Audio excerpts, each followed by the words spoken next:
আজকে আমি গুরুবাড়ি যাওয়ার যে মিনি ব্লগটা করেছিলাম সেটা নিয়ে চলে এসেছি। তো সেদিন তো সকাল থেকে এত বৃষ্টি পড়ছিল, প্রথমে আমরা ভাবছিলাম যে হয়তো যাওয়া হবে না, কিন্তু ফাইনালি আমরা বেরোনোর সময় বৃষ্টিটা বন্ধ হয়েছিল, তাই আমরা গুরুবাড়ি এখন পৌঁছে গেছি। আর পৌঁছে গিয়েই তো আমি মন্দিরটার আর চাতালের ভালো করে ভিডিও করে নিয়েছি। এটা অনেক পুরনো মন্দির, ওপরে শালটা দেখলেই তোমরা বুঝতে পারবে। আর এখানে যে রাধা গোবিন্দের মূর্তিগুলো আছে সেগুলো 650 বছরেরও বেশি পুরনো। আর এখানে স্বয়ং চৈতন্য মহাপ্রভু এসেছিলেন। তো এছাড়াও অনেক কিছু আমি জানতে পেরেছি, যেটা একটা ভিডিওতে তো বলা সম্ভব নয়। যদি পারি তো অন্য কোনো ভিডিওতে আমি অবশ্যই অনেক কিছু শেয়ার করব। আর এই যে দেখো, এখন এখানে গোবিন্দকে স্নান করানো হচ্ছে। আমার কাছে এগুলো প্রথমবার, আমি এর আগে কখনো এরকম দেখিনি, ঠাকুরকে স্নান করানো, খাওয়ানো। তো আমার দেখতে খুবই ভালো লাগছিল। তারপরে জামা কাপড় পরানো, ভোগ দেওয়া, তারপরে সব কিছু যখন কমপ্লিট হয়ে গেল, তারপরে আমরা প্রসাদ খেয়ে নিয়েছিলাম।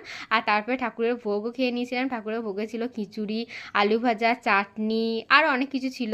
তারপরে বেশ কিছুক্ষণ গল্প করে, অনেক আনন্দ করে আমরা বাড়ি চলে এসেছিলাম। আর এই যে মাঝখানে বাড়ি আসার পথে বাপির বাগান বাড়িটা দেখছিলাম, যেটা ঝড়ের জন্য পুরো নষ্ট হয়ে গেছিলো।